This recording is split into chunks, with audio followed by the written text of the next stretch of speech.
Breaking news చూస్తున్నాం. Singapore లో CM Chandrababu పర్యటించనున్నారు. రాష్ట్రానికి పెట్టుబడుల సాధనే లక్ష్యంగా ఇవాటి నుంచి ఈ నెల 16 వరకు సీఎం సింగపూర్ పర్యటన కొనసాగనుంది. సీఎంతో పాటు మంత్రి నారాయణ, ఇతర ఉన్నతాధికారులు సింగపూర్ కు వెళ్లనున్నారు. వివిధ సంస్థలు, ప్రభుత్వ ప్రతినిధులతో వరుస భేటీలు, సమావేశాల్లో సీఎం పాల్గొననున్నారు. రాష్ట్రంలో పెట్టుబడులకు అవకాశాలు, అమరావతి నిర్మాణ పురోగతిపై చర్చించనున్నారు సీఎం.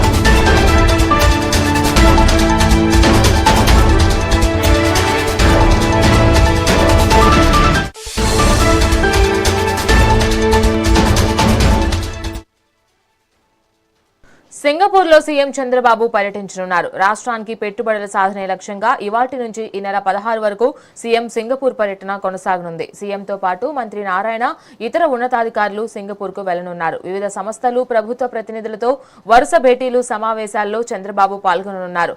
రాష్ట్రంలో పెట్టుబడులకు అవకాశాలు, అలాగే అమరావతి నిర్మాణ పురోగతిపై చర్చించనున్నారు బాబు.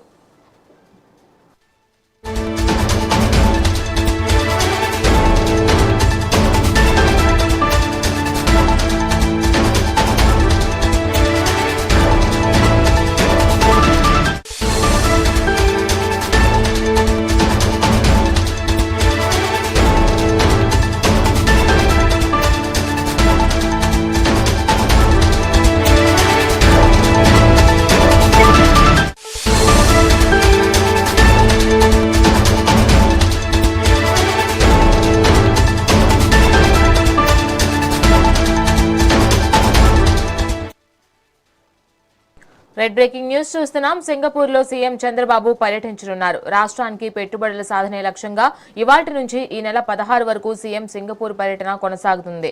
సీఎంతో పాటు మంత్రి నారాయణ, ఇతర ఉన్నతాధికారులు సింగపూర్ కు వెళ్లనున్నారు. వివిధ సంస్థలు, ప్రభుత్వ ప్రతినిధులతో వరుస భేటీలు, సమావేశంలో చంద్రబాబు పాల్గొననున్నారు. రాష్ట్రంలో పెట్టుబడులకు అవకాశాలు, అమరావతి నిర్మాణ పురోగతిపై చర్చించనున్నారు చంద్రబాబు. అయితే ఇదే అంశానికి సంబంధించి మరింత సమాచారం మా ఇన్పుట్ ఎడిటర్ నరేంద్ర అందిస్తారు. నరేంద్ర, చెప్పండి, చంద్రబాబు షెడ్యూల్ ఎలా ఉంది? ఈ 3 రోజుల పాటు సింగపూర్ లో ఆయన ఏ అంశాలపైన కాన్సన్ట్రేట్ చేయబోనున్నారు? ఏదైతే ఆంధ్రప్రదేశ్ కి పెట్టుబడులు తీసుకువచ్చి ఇక్కడ అభివృద్ధి చేసే విధంగా చంద్రబాబు నాయుడు, అదే విధంగా ఆంధ్రప్రదేశ్ ప్రభుత్వానికి సంబంధించినటువంటి మంత్రులంతా కూడా విదేశీ పర్యటనలు చేస్తూ ఉన్నారు. దానిలో భాగంగా ఈ రోజు ఏదైతే చంద్రబాబు నాయుడు హైదరాబాద్ నుంచి బెంగళూరు చేరుకొని, బెంగళూరు నుంచి దీనికి సంబంధించి ఈ ఏదైతే అంతర్జాతీయ విమానాశ్రయం నుంచి సింగపూర్ బయలుదేరి వెళ్తారు. 2 రోజుల పాటు ఆయన సింగపూర్ లో పర్యటించబోతూ ఉంటారు. సింగపూర్ పర్యటనకి సంబంధించి పూర్తి స్థాయిలో కూడా అధికారులు సర్వం సిద్ధం చేశారు.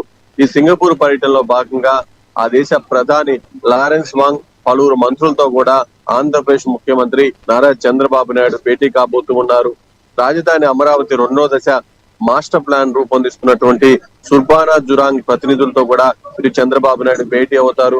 మరో పక్క దీనికి సంబంధించి అక్కడున్నటువంటి పారిశ్రామికవేత్తలు కలిసి ఆంధ్రప్రదేశ్ లో పెట్టుబడులు పెట్టాలి, ఆంధ్రప్రదేశ్ లో అభివృద్ధికి సహకరించాలంటూ కూడా వాళ్ళందరూ కూడా విజ్ఞప్తి చేయబోతూ ఉన్నారు. ఇప్పటికే ఆంధ్రప్రదేశ్ లో పెట్టుబడులు పెట్టడానికి ఉన్నటువంటి అనుకూల వాతావరణం గురించి ప్రపంచ వ్యాప్తంగా ఆంధ్రప్రదేశ్ కు సంబంధించినటువంటి మంత్రులు, అధికారులు అక్కడున్నటువంటి పారిశ్రామికవేత్తలకు తెలియజేస్తూ ఉన్నారు. పెద్ద ఎత్తున ఆంధ్రప్రదేశ్ కి పెట్టుబడులు కూడా తరలిస్తూ ఉన్నారు. ఇప్పటికే అనేక సార్లు విదేశీ పర్యటనకు వెళ్ళినటువంటి నేపథ్యంలో అక్కడున్నటువంటి పారిశ్రామికవేత్తలంతా కూడా ఆంధ్రప్రదేశ్ వైపు చూస్తున్నటువంటి పరిస్థితి చాలా స్పష్టంగా ఉంది. ఇప్పటికే ఏదైతే గత ప్రభుత్వంలో వాళ్ళు చేసినటువంటి పనుల వల్ల అప్పుడు పెట్టుబడులు పెట్టిన వాళ్ళు కూడా వెనక్కి వెళ్లిపోవటం, ఆంధ్రప్రదేశ్ అంటేనే ఒక భయానకమైనటువంటి పరిస్థితి ఉంటుందంటూ కూడా వాళ్ళంతా కూడా భయపడినటువంటి నేపథ్యంలో ఇప్పుడు ఆంధ్రప్రదేశ్ లో కూటమి ప్రభుత్వం అధికారంలోకి వచ్చిన తర్వాత దానికి తగిన విధంగా అన్ని కూడా మార్పులు చేర్పులు చేశారు. పెట్టుబడులకు ఇక్కడ అనుకూల వాతావరణం ఉంటుంది. వాళ్ళకి ఇచ్చే అనుమతులు కానీ, వాళ్ళు పనిచేసుకోవడానికి కానీ, వాళ్ళు ఇక్కడ వ్యాపారాలను పెట్టుకుని అభివృద్ధి చెందడానికి కానీ అన్ని రకాలుగా కూడా ఇక్కడ అధికారులు సహకరిస్తారంటూ ఇటు కూటమి పార్టీకి సంబంధించినటువంటి నాయకులు గాని, అదేవిధంగా ఆంధ్రప్రదేశ్ ప్రభుత్వంలోని మంత్రులు అంతా కూడా బయటికి చెప్తూ ఉన్నారు. ముఖ్యంగా ఈ నెల ఏదైతే 15, 16 తారీఖుల్లో అక్కడ చంద్రబాబు నాయుడు పర్యటించి అక్కడ ఉన్నటువంటి వివిధ కంపెనీల ప్రతినిధులతో కూడా భేటీ కాబోతూ ఉన్నారు. దాంతో పాటు గూగుల్ క్లౌడ్ ఆసియా పసిఫిక్ అధ్యక్షుడితో కూడా ఇటు చంద్రబాబు నాయుడు భేటీ కాబోతూ ఉన్నారు. దాంతో పాటు వివిధ కంపెనీలకు సంబంధించినటువంటి ప్రతినిధుల బృందంతో వరుస భేటీలు ఉండబోతూ ఉన్నాయి. అదే విధంగా ఈ నెల 16 పర్యటనలో రెండో రోజు ఉదయం కాకతీయ కల్చరల్ అసోసియేషన్ నిర్వహిస్తున్నటువంటి CBNG 361 కార్యక్రమాన్ని కూడా ఇటు ముఖ్యమంత్రి చంద్రబాబు నాయుడు హాజరవుతున్నారు. వరల్డ్ సిటీ సమిట్ లో లీడర్షిప్ ప్లీనరీలో ప్రసంగించనున్నారు. పర్యటన చివరిగా CII భాగస్వామ్య సదస్సు 2026 బిజినెస్ రోడ్ షోలో కూడా ఇటు చంద్రబాబు నాయుడు పాల్గొనబోతూ ఉన్నారు. ఇటు చంద్రబాబు నాయుడుతో మంత్రి నారాయణ, పరిశ్రమల శాఖ కార్యదర్శి, అదే విధంగా దీనికి సంబంధించినటువంటి ఉన్నతాధికారులంతా కూడా ఈ పర్యటనలో ఉండబోతూ ఉన్నారు. ఆంధ్రప్రదేశ్ కి పెట్టుబడులు తీసుకురావడమే ప్రధాన లక్ష్యంగా చంద్రబాబు నాయుడు సింగపూర్ పర్యటన కొనసాగబోతూ ఉంది. Right, thank you Narendra.